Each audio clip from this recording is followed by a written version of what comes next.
Xbox 360. Like everything else in gaming, indie games are hit or miss.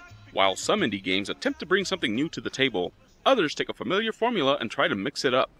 Limbo falls into the second category. It takes elements from older games and combines them into a brand new package.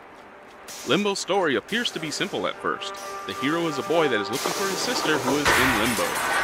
As you play through the game, however, you will see many nuances and details that give the impression that there is more to the story.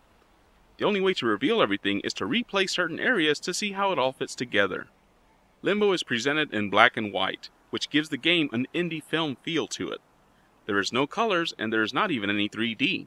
Instead, the game possesses a very animated 2D style. With white eyes on a black silhouette, the lead character has a very artistic look to him, and there are many instances where the world's objects and creatures are simply mesmerizing. Despite the game being completely in black and white, you might find yourself subconsciously trying to find some color. This is going to make you pay even more attention to objects that should have some kind of color to them. Scenes exist that are so detailed you are going to overlook the lack of color because there is just so much to look at. Limbo is a sight to see, a game that provides very artistic imagery despite the lack of color. The graphics of Limbo will remind some players of black and white movies, and the game itself also brings back memories of older games. The game combines platforming with puzzles that will require a lot of thought. As you make your way through each level, you will eventually come to an obstacle of some sort. Whether it be a ledge too high to reach, a body of water to traverse, or a creature in your way, it will be your task to figure out how to pass it. You are going to be forced to use your head because your character does not have any abilities aside from jumping, running, and interacting with objects. Not only does your character not have any abilities, but the boy is frail. In the words of Until We Win host Lord Cat, you're going to die a lot. You can't swim, you can't survive long drops, you can't defend yourself against creatures, and you can't even take a hit from the head from a box falling above a certain height. Limbo might as well have been called Trial and Error, because you're going to be doing that for hours on end as you play this game. Thankfully, the appropriately named developers, Play Dead Studios, made dying a minor hassle. The game is split into areas where the puzzles are located.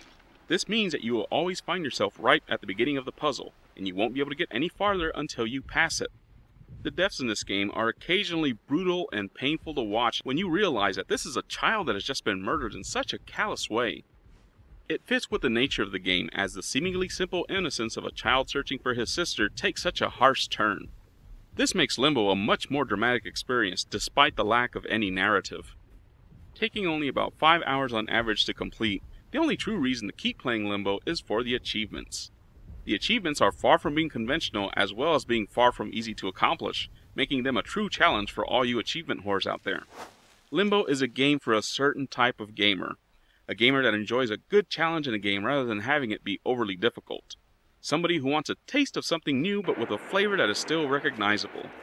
While we can't recommend Limbo to everybody, we do feel that this is one of those games that everybody should play. If nothing else, Limbo is a refreshing breath of air, something that gamers need every now and then to remind us that there are games out there that do offer something different. Original-Gamer.com gives Limbo an 8.5 out of 10.